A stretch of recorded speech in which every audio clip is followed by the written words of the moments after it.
Good day, ladies and gentlemen. Welcome to another Warframe guide. Today we're going to be looking at Chroma. As a slight disclaimer before we start this thing, all this information and everything about today is a beginner's guide. It's very subjective to what you see fit. If you see things in this that are not to your perspective or not to your liking, then don't do it. Use your own initiative, change things as you see fit, and play with the frame the way you want to. But if you are new to Chroma, Chroma is a very unique frame. He's been around for a while, and although he's very bland in the way he plays, he has a lot of different types of play depending on how you color his energy. So initially, all his abilities are very straightforward. However, they change dramatically based on the energy color. So for example, when you're using his abilities, the color will affect the type of damage you do. If you make the energy color red, orange, or anything in that spectrum, it will deal fire damage. If you get blue energy or anything in that spectrum, it'll deal electricity. Green is toxin, and white is cold. This will then integrate into the abilities themselves. So to start with, we'll look at Spectral Scream. Now, Spectral Scream is a very simple ability. It's a frontal cone of damage, like a breath that you can walk around with and deal damage with, that deals damage over time. Obviously, the damage is then based on the element you're using. There's nothing too tremendous about this. In short, it's very useful for lower level content. It'll be okay at later levels. It's okay at later levels if you can mod decently, but it's never going to excel to a tremendous height. There are some augments that can help it, and we'll look at the augments later. Moving on to Elemental Ward. Elemental Ward is a buff that you generate onto yourself, which is then going to change what you do based on the energy color. So with heat, you increase your base health, and this is going to be extremely beneficial for doing Eidolon runs, but we'll explain more about that later. With electricity, you are going to increase the base shields, and it converts incoming damage into arc discharges, which will deal damage to the enemies around you. So the more you're hit, the more damage it will deal to things around you. Toxin increases reload speed, and also generates a small damage over time aura around you, which isn't a tremendous amount of damage, but it is nice and something to pay attention to. The damage on this is actually also affected by power strength, whereas the damage per second is affected by the power strength, but the actual damage it deals is not. So having some power strength on there is quite nice. It's not going to make the biggest difference, but you know, you can mod into it, seeing as a lot of these builds are going to require power strength anyway. And last but not least, with cold damage, you will increase your base armor and reflect small amounts of damage that is dealt you back at the enemy. Moving on to Vex Armor, this is a big chunky buff. In short, this will give you a buff, and the buff it generates is dependent on the damage you take. If you take shield damage, you will generate Scorn, and if you get dealt damage to your health, you generate Fury. Scorn is going to increase your armor based on the damage you're taking, and then you have Fury, which increases weapon damage. Bear in mind, the actual the stack that you're able to generate is affected by power strength. It doesn't scale, but the more power strength you have, the higher cap you're able to generate. So this is one of the main reasons you're going to be using Chroma, is for this buff. This will give Chroma the ability of being insanely potent in damage potential. And last but not least, Effigy. Effigy is basically where Chroma sheds his armor and creates a stationary spectral effigy of himself, which spouts out fire and deals an explosion, which knocks things away when they come close. Again, elements will change what this does. There's a lot to read here and way too much for a single video. I will leave a link to Chroma's wiki in the description. I highly recommend reading what each of the elements does if you really want to min-max. But in short, it's a good defensive ability that can hold off an area. With that, we're now going to take a look at what these individual abilities do. So, Spectral Scream.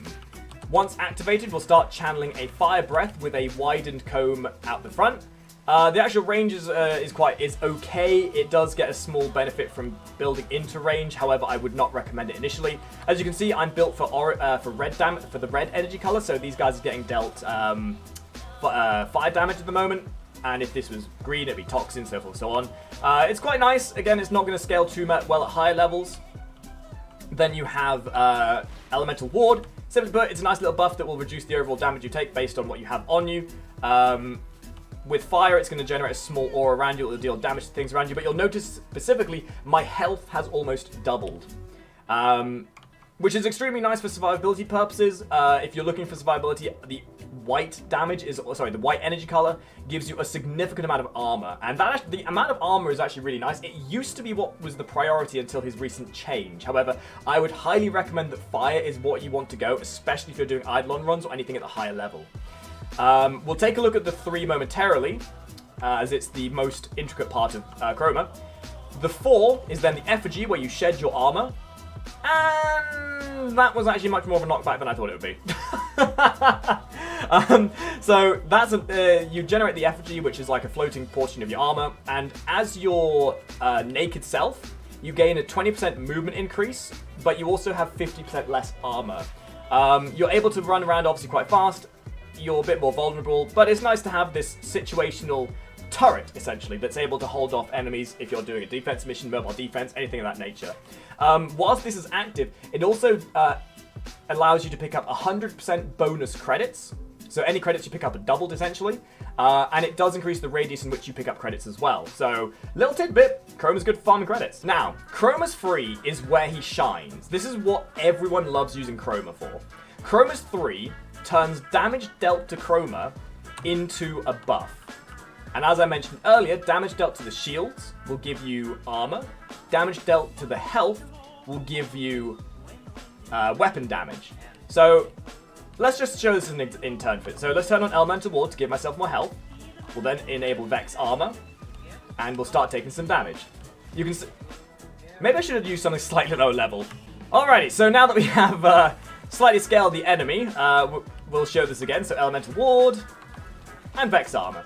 So we're going to take a little bit of damage here. Hopefully not without dying this time, preferably. Just going to drop down and let these guys do some damage. There we go. So if you look up in the top right, I've gained 2 buffs, one for the shield that I've taken and one for the health. This, in turn, is going to allow me to do more damage. So Rubico is a very powerful weapon in of itself, but the amount of damage it gives you is quite tremendous. This buff is what people use for Eidolon hunting on Chroma. The powerfuler you can make this buff, the better. And the glorious thing about this is you can even you can get this to work even with self damage. So let's just let it fall off. Now, the type of self damage you do has to be very intricate. You don't want to kill yourself in the process of doing this. So, case in point, the Angstrom or the Prisma, the Prisma Angstrom or the Angstrom or anything that has an explosion. You don't want to mod it too heavily, but if you shoot in front of you and then deal a small amount of damage to yourself, it will start generating the buff. And obviously you don't want to watch out for yourself, but that's a good way of self-propagating your own buff, and preferably without dying next time. That'd be great. Professional streamer here, ladies and gents. So when it comes to the build of this, you want as much power strength as possible to make the buff as big as possible, whilst having a little bit of resistance to mitigate the amount of damage you take from your own shots. The great thing about the Vex Armor as well is that it is... so as you can see, with more power strength, we now have a much bigger buff, as well as dying. The great thing about the Vex Armor is that it's refreshable. This was a change made with the recent update as well, which is super, super nice. The refresh allows you to keep it cast on the move. It's really, really nice, really subtle little thing that was changed, but made him a lot more ease of use. And that, in turn, brings his abilities to a close. There's nothing too fancy about the ability in of itself. It's just a really nice damage buff that you can give yourself. Alright, so now for the modding. There are a few builds to use, but they all share a lot of things in common. Power strength is the key. If you're looking for an Eidolon hunting build, this works quite well. Max power strength with a little bit of duration is going to go a long way. You want a little bit of survivability from Steel Fiber and Vitality, and you can replace Umbral Intensified with just regular Intensified. That works absolutely fine. So long as you're going max range to give yourself the biggest buff possible, this will, on most weapons, pretty much make you one-shot most limbs on an Eidolon. It does require some Forma. Ignore the amount of Forma I've used. I kind of botched up my build originally, but this takes, with regular Intensify, this would take about maybe 3 or 4 Forma. To get a lot out of Chroma, you need to put a lot in, which is why I said at the start that if you don't know how to use Chroma, Rhino is a good alternative, because they do essentially the same thing. If you're looking for a general play build, then this works a bit better as it gives you more energy. It'll sort of tailor to keeping your Effigy up for longer. You can play around with things like Intensify to put maybe Rage on there, Quick Thinking, something to give you more energy over time. Again, prime versions can be replaced with non-prime versions. Chroma is extremely straightforward, even in build premises. It retains a lot of similarity across all the builds. Again, this is going to be about 3 to 4 former. This is, again, going to be really good for generalized play. A lot of this can be affected by some of the augments you have, but we'll look at those in a moment. Moving on to a more basic build. This build requires almost no former at all. Again, it looks like it does because I've had to put mods in the wrong place. But this build will be really good for early game. And again, August Secrets may not be something you get access to right away, but can be quite nice to if you do have access to it. You can replace this with almost anything, more survivability, something a bit more plain. In terms of the aura, I really recommend getting Deadeye. Deadeye on any of these builds is much more beneficial than Corrosive Projection, specifically because it's more rifle damage. More rifle damage with Vex is going to be pretty damn nice. I like to choose Rush on this build because it's something you can get quite pretty easily. But the extra sprint speed is going to be nice when you use your Effigy. More movement speed, more running around, doing what you got to do. So, again, the builds are pretty straightforward. They all share the power strength. You want more efficiency if you're using the Effigy. Duration is also then beneficial as well. Now we're going to have a quick look at the So, for the augments, after being distracted by a police siren. First of all, we have Afterburn, which is a Spectral Scream augment. Upon deactivation, Chroma will launch the elemental projectile dealing 100 damage for each second the ability was active, to a maximum of 500 damage. So 5 seconds, you'll deal 500 damage. It's not really worth it. Like, none of your builds are really going to specialize towards the breath anyway, and the breath isn't a priority ability. It's okay, and if you, like, as I mentioned earlier, these augments are more so if you feel inclined to use them. This one especially, it's only going to be nice if you feel like using it, and it's not going to really add much, like that bit of extra damage in place of a mod that could have been base stats. I don't see what as being worth it, but if you want to play with it, it's kind of fun, adds a bit of a gimmick to your one. Then you got Vexing Retaliation, which is a Vex Armor augment. Taking 150 damage will trigger a 9-meter burst. The burst is then based on what damage you take. If it's shield damage, it will deal a puncture proc. If it's health damage, it will deal a blast proc. So this is quite nice if you're going for a big buff build, especially if you're then having a fire-based build where you have lots of health, lots of blast procs, lots of puncture procs. This can be quite nice to have, especially for lower level stuff. I've played this myself. Things go flying. Things die a lot quicker. And maybe when you're using the Effigy as well. This does then maybe require a bit more focus towards Vex. However, for lower level content, really, really nice. This is probably one of my favorite ones out of any of his augments. Then we have Everlasting Ward. This is utility. Basically, when an enemy comes in range and gets the buff, when they leave your radius of the buff, they then retain the buff rather than losing it for however long it was going to last for. Again, utility. You can sacrifice the survivability slot if you're doing this at low level just to make sure you're being nice to your team.